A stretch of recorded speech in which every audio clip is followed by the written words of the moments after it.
you about his approach and his consistency? Well, I'm not gonna call him anything that he hasn't been called before, but he is his consistency is awesome. I mean, he is, just professional in that regard. It's fun to watch.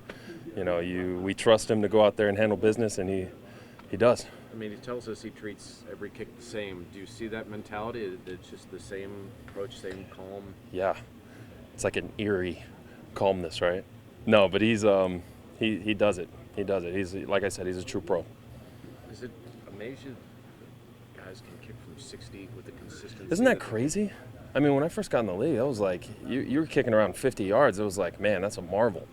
I just saw, not to mention anyone who's not on our team, but I just saw Prater, sinking those kicks last night. I was just like, I was with him in Detroit, and I remember when he had the record for all those years. And so the kicking in this game has been phenomenal to see these kickers just lock in and hit these distances that were unheard of just, a few years back. And Boz is one of those guys who we expect him to make these phenomenal kicks that just a few years ago would have been unheard of.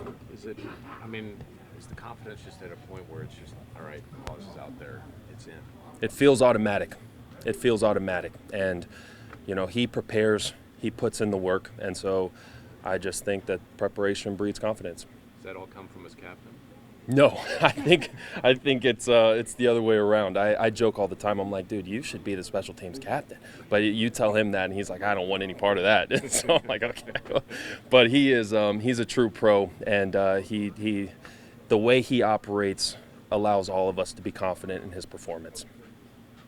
What does that do for you guys as a unit to have someone who have so much confidence? Oh, it's awesome. It's amazing to know that Boz is going to go out there and be Boz. Just provides us with a certain level of peace, and it's fun to watch him work. Were you surprised to see Gainwell pop that ball out? You know what? I would love to say I was surprised to see that, but he's another guy that absolutely just, he plays hard, and I am so excited that he did that. Coach Tomlin always jokes about white shirt tacklers, and now we have a white shirt offensive player who is forcing fumbles, and another offensive player recovering them. And Ben Skoranek, it seems like whenever there's a ball on the ground, he's hopping on them. So that was really fun. I'm excited for KG and all the guys across the board. I'm just really proud of our unit. So did you see that from him during training camp? KG? Yeah. Oh yeah, he's on the kickoff team for a reason. Yep. Speaking of Ben, that was the second big play that he made that day. Yeah, the touchdown, huh? Yeah. Describe the work ethic and how cool it is to see him get rewarded on offense as well. Yeah, Ben's one of those guys that, he jokes around a lot, and guys love to joke with him, but he works hard. He works hard, and he loves football. And so I was really excited to see him get that touchdown and, obviously to recover that loose ball on kickoff. And it was a great team win, and I'm glad that he was able to get those big plays. I think we just have to be more detailed. We're going to go in today and really see what it was. Right now, it's tough to say, watch film, but once we get in and dissect this with the coaches and everyone else, we'll be able to, have a better grasp on what we have to do. In the moment, where did you feel it was lacking? I think just detail, and I think up front it was getting off blocks. I don't think as a D-line we got off blocks well enough. But, we just got to be able to improve, see what it is. But, in the moment, it always feels like getting off blocks. When you have a guy attached to you, it's tough to make tackles. So if we can shed those, be able to be more clean, I think we'll be able to have a better performance. Isaiah, Queen was saying afterwards that sometimes guys are getting out of their assignment. Is it tough when things aren't going well to not try to make a play and to make sure that you stay where you need to be? Yeah, you always want to make the play, especially as an individual. If you see things, you look at it like, I can make this play, but at the same time you got to be detailed because there's 11 defensive players out there, and everyone has to be in the gaps, everyone has to be doing their job. So if you have one person jumping out of a gap, with a team like that can turn into a big hit, and it did multiple times.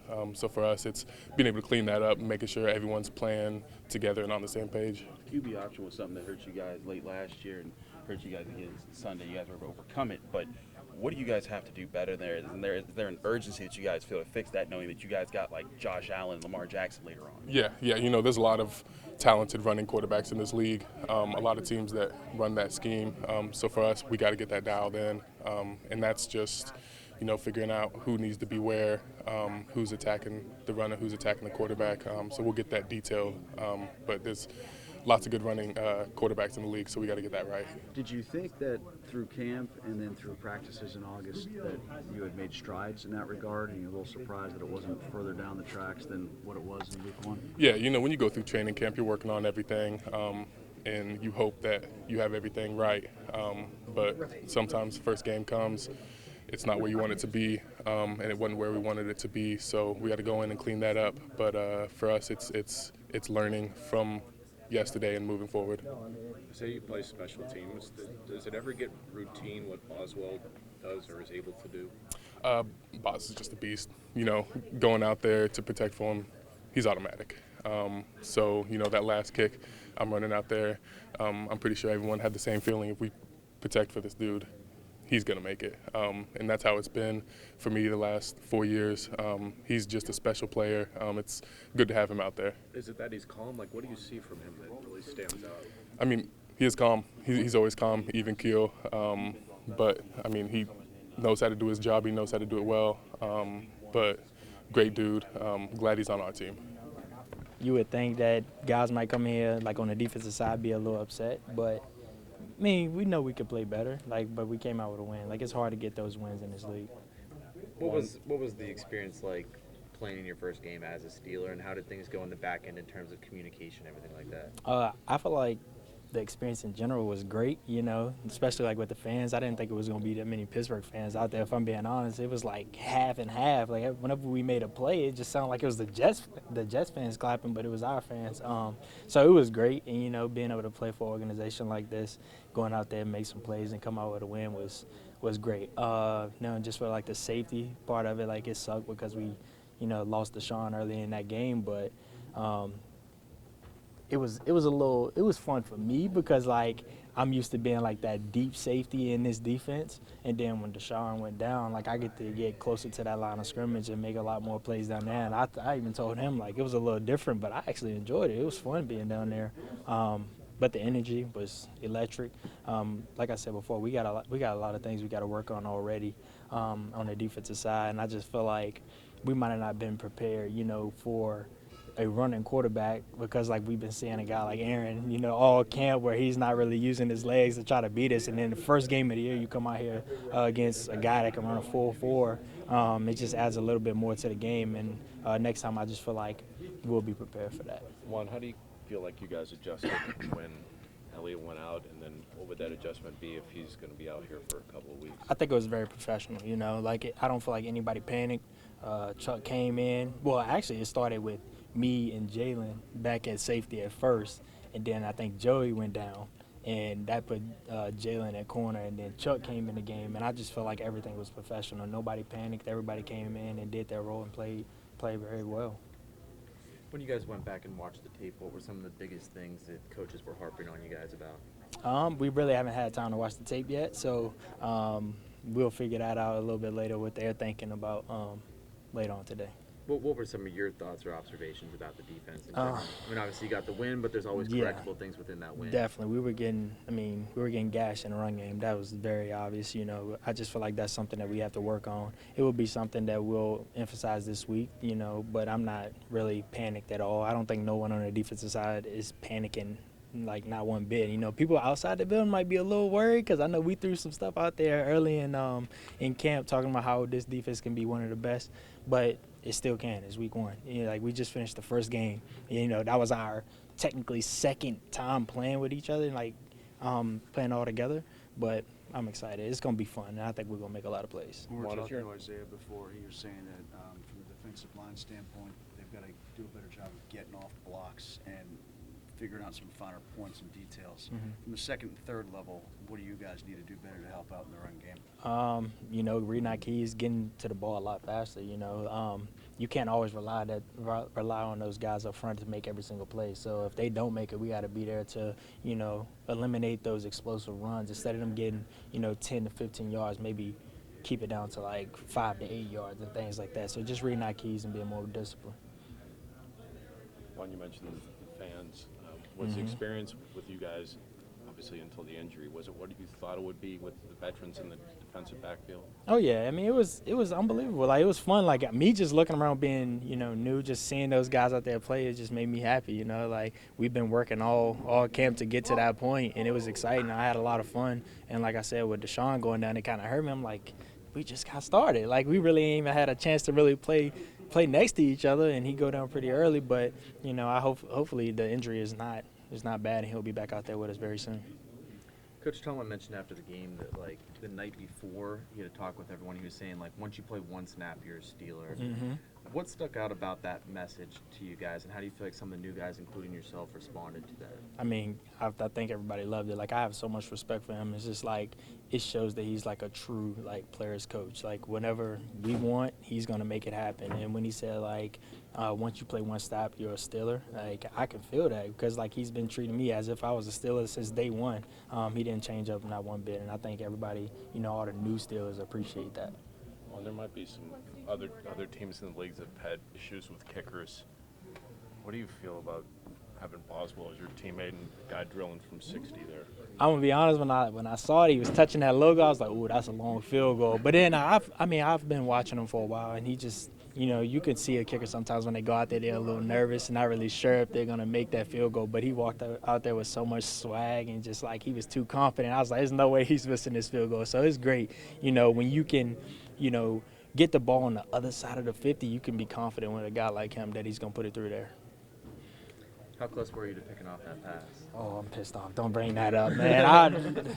Do not bring that up. That's one play that just really, it bothers me. That's the play that stick with me because I saw the ball coming, but I didn't want to get a PI. It was one of them plays where you kind of avoid the receiver, try not to hit him, and then that caused me to miss the football. But I think it's gonna come back to me. I'm a true believer. If you miss one play, it's gonna come back. And the Jets, why did it look the same after 8 months? I think just, week one, just a lot of new guys around. We have to continue to communicate, continue to, make adjustments on field and not wait so long to make them. I think that, it's just all about getting back in the film room and be able to correct those things because I think we have the pieces, we have the people calling the right plays. We just have to execute what they're calling. Patrick was saying afterwards that he felt like they were fairly correct. You look at him, you seem like, oh, okay, it's going to be that type of light bulb situation. Do you feel that way as well with some of the mistakes as far as correcting them fairly easily? Yeah, I think you can correct them pretty easily. We have some schematics here, and if you're on that field, you should know them. So when we come to the sideline, whether it's adjusting, right after that series, or if it's getting in here and fixing them today for the next week, I think the guys should be able to pick up on that pretty quickly. And we have a lot of smart guys, a lot of veteran guys that are willing and able to do that. So I think that we can get those things fixed pretty quickly. This might be a follow-up to what Jim was asking, but maybe not so much the why, but was it a surprise that it wasn't further down the tracks than where you wanted it to be after all the practice through training camp and in August? Yeah, of course. When you go out on the field as a defense, especially the talented defense that we have, you want to be the best in the world. And, when you don't put that on the field every single week, you want to get back, you want to fix these things. And, of course, we're a little disappointed with the way that we played it, and we know that we have some things to fix. But I think we have the pieces with physically and mentally. The guys are just, hungry and ready to get back in the film room and fix it. I mean, you know, I have to do better against the QB option, especially with several more running quarterbacks than you guys have scheduled in the line. Yeah, I think you just, like we have calls, whatever it's called, everybody has an assignment, and sometimes that fell on me, sometimes other guys, but just continuing to do that assignment, whether if the ball's way over there and you have the quarterback, stay on the quarterback, especially if it's Justin Fields, Lamar Jackson, those guys. We just have to continue to execute the calls that are being called, play gap sound football, play assignment sound football, and those things will get fixed pretty quickly. I asked a few coaches. Mike Tomlin was one. If the 299 is a driving force, that giving up that many rushing yards was a driving force this offseason in camp. Oh no, we're moving on. We're moving forward. We don't take the baggage forward. Do you think maybe it should have been emphasized more? Kind of like Coach said, you don't want to be dwelling on the past. Obviously, there were some things that we wanted to get correct from that game last year. But no, like Coach said, you don't really dwell on the past. I mean, even this past game, you know, we're going to go watch the film. We're going to put it behind us. We're going to correct the things that we have. Because you play 18 games against literally the best players in the world. If you're worried about the last week or even the last snap where you messed up, things can continue to get rough for you. So just, you know, building each week, getting in the film room and correcting things. Beyond the Justin Fields angle, not just him running the ball, but the QB option stuff. You know, just getting Breece Hall on the ground, some of the basics there was an issue from time to time as well. Is there a bit of concern going into this week? Seattle has 2 running backs that they can give the ball to at any time either, it seems. Do you have to do better in that regard too? Yeah, I mean, I feel like when it comes to the run game, we need to do better in every aspect, whether that's gaps, tackling, just, you know, fundamental football. And obviously it was week 1, which isn't an excuse, but I think each week it continues to get better, and I think we should see a pretty drastic jump from week 1 to week 2, especially with the guys that we have, how film's going to go today. So, I mean, I think you should see a lot of things corrected, and no matter who has the ball, we should be able to play really sound run defense. You talked about assignments earlier, just with, you know, guys needing to stick to them. How tough can that be when you're trying to balance the needing to make a play with needing to stick to a job? Yeah, it's tough. I mean, when you have, such a talented roster like we do, everybody's trying to make the big play, you know, and it's, you know, this is week 1, so we haven't, we played all camp together, but we haven't played with each other forever, you know, like some of these guys have in here. So just continuing to learn your teammates, what plays they're going to make, where they're going to be is going to be crucial. But yeah, we're a bunch of competitive guys. We literally want to make every single tackle on the field. So, but at the end of the day, if you have an assignment, and that's what it comes down to, you need to stick to that. Payton, those last 2 drives, it felt like you and PQ were getting downhill a little more, just playing a little more aggressive. Is that something that you and him kind of want to do a little more often, or hope to do a little more often in your play, just to play a little bit faster next week and into the future? Yeah, of course. Obviously, depending on the call, kind of, you know, determines whether we can play downhill or not. But when you're able to get downhill and get doubles off of guys like KB and Cam, a lot of good things can happen. So just, yeah, obviously when we have calls like that we're able to get down, we want to be flying through those holes and getting those doubles off and taking the run-throughs. Just in terms of the depth of you guys' secondary and what you guys have, all the DBs you have. Yeah, we got a lot of parts, a lot of pieces. A lot of versatility too. Like, you know, guys can fill in everywhere. So, that helps for sure. Can you break down that 3rd down run stuff that you had toward that forced that punt at the end of the game? Coach just dialed it up. Just got to execute, do my part when your number's called, for real. Honestly, that's what it was. He called it.